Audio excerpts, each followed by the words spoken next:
This is the second video on game theory. In the first one, we examine the basic definitions of game theory. And so you should know all those definitions in order to understand how we use those definitions to understand real life situations. Let us look at a specific example of a game, how we represent it. And this is represented through a payoff matrix. And what we have here are two players or two companies, one called Coke, the other one called Pepsi. And each of these companies have two strategies. And what they are looking at is whether in terms of advertisement should they emphasize television or emphasize newspapers. So Coke has two strategies and so does Pepsi. These numbers that you see represent profits, and the green numbers represent the profit for the player on the row side, which is Coke. The blue numbers represent the profits of the player in the column, and that is Pepsi. So in terms of representation, always remember the first number will always be for the player on the row, and the second number will always be the number for the player in the column. So suppose Coke decides to advertise by emphasizing on television, and so does Pepsi. In such a case, Coke makes a profit of 200 million and Pepsi makes a profit of 300 million. Suppose Coke wants to advertise by emphasizing television and Pepsi wants to advertise by emphasizing newspapers. In such a case, Coke makes a profit of 100 million and Pepsi makes a profit of 200 million. Another possibility is Coke, in terms of advertising, decides to emphasize newspapers and Pepsi decides to emphasize television. In such a case, Coke makes a profit of 200 million and Pepsi makes a profit of 200 million and Coke makes a profit of 300 million. Suppose both of them decides to emphasize newspapers. In such a case, Coke makes a profit of 200 million and Pepsi makes a profit of 100 million. So this is how we would read and understand a payoff matrix. Now, based on our payoff matrix, this is a cleaner version of that payoff matrix. Now, what we have to figure out is the dominant strategy for each of the two players, that is Coke as well as Pepsi. And what is the dominant strategy? Irrespective of what the rival does, this is the best strategy for, say, Coke or for Pepsi, whatever the case may be. So let us make this comparison. Look at the following. We are looking at trying to figure out dominant strategy for Coke. Compare 200 million to 300 million. Which one is greater? 300 million. Compare 100 to 200 million. And what you find is, irrespective of what Pepsi does, to advertise in the newspaper is a dominant strategy for Coke. What about Pepsi? Compare 300 to 200 million and 200 million to 100 million, and what you find is, for Pepsi to advertise by emphasizing television, this is the dominant strategy. Where do these two intersect? It is when Coke emphasizes newspapers and Pepsi emphasizes television in terms of advertisement. Or this point where these two dominant strategies intersect is called the Nash equilibrium. Once again, you can refer to the definition of Nash equilibrium. So what will be the outcome in this case? It will be that Coke will advertise by emphasizing newspapers and Pepsi will advertise by emphasizing television. So this is one example. Now let us carry on with the same story.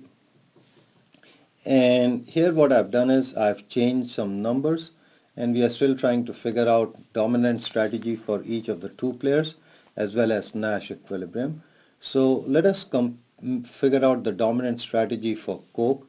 It is 200 million versus 300 million and 100 million versus 200 million. So what we find is, once again, the dominant strategy for Coke is to advertise by emphasizing in the newspapers.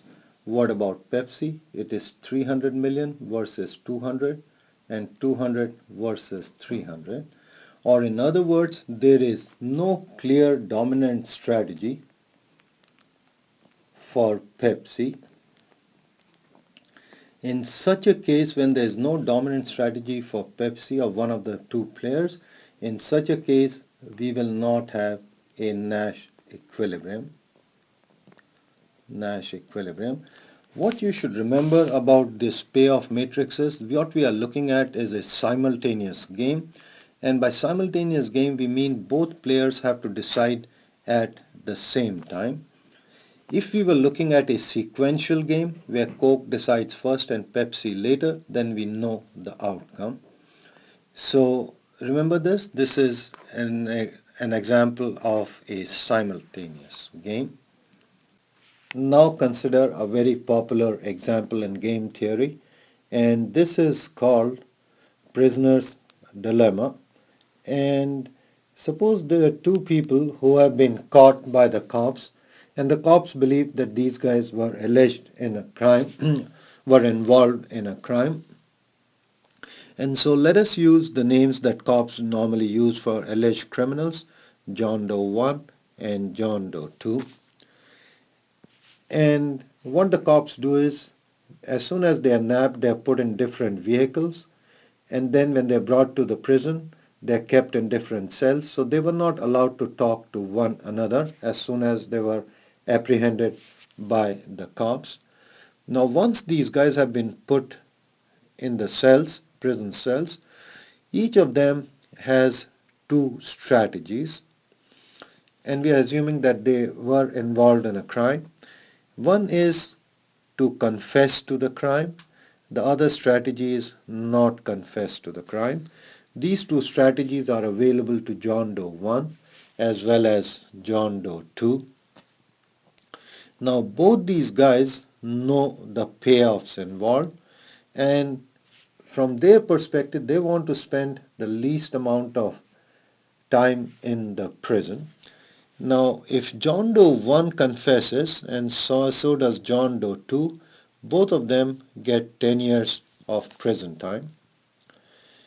Another possibility is John Doe 1 confesses and John Doe 2 does not confess. In such a case, John Doe 1, because he confessed to the crime, will get 2 years behind bars, and John Doe 2, who did not confess to the crime, will get 12 years behind bars. Look at the reverse possibility. John Doe 2 confesses and John Doe 1 does not confess. In such a case, John Doe 1 will spend 12 years behind bars and John Doe 2 will spend 2 years behind bars. The last possibility is, suppose both of them decide not to confess to the crime, and it may take them about 3 years to get out of prison. So these payoffs are known to both John Doe 1 and John Doe 2. Now what is the dominant strategy for John Doe 1? Compare 10 years to 12 years and 2 years to 3 years. And because these guys want to spend the least amount of time in the prison, the dominant strategy for John Doe 1 will be to confess to the crime. What about John Doe 2? What John Doe 2, let us compare 10 to 12 and 2 to 3, and we find if he confesses, chances are this is where he is likely to spend more or less time in the prison cells. So again, like for John Doe 1, for John Doe 2 too, to confess to the crime becomes the dominant strategy. And where do these two strategies intersect? It is here, and this is the Nash equilibrium, or this will be the outcome that will ensue based on this payoff matrix. So the John Doe 1 and John Doe 2 want to spend the least amount of time, and they would not like to confess to the crime, but they do realize that it makes sense for them to confess to the crime because this is where they are likely to get the least amount of prison time. And so consider this situation and think about it. From their perspective, they want to spend the least amount of time in the prison, and from their perspective, not to confess to the crime would have been the best strategy. And yet what they do is they confess to the crime and they come up with the worst solution for each one of them. So this is the prisoner's dilemma. And what we have so far assumed in economics is if each one of us pursues his or her own self-interest, the outcome will be the best for the society. And what we find in this case is here these two guys are pursuing their own self-interest, and the outcome they get is the worst they can from their perspective. Now this is an example of a simultaneous game and a non-cooperative game. So as soon as they are nabbed, they just could not talk. Now, and this is also the case of first-time offenders.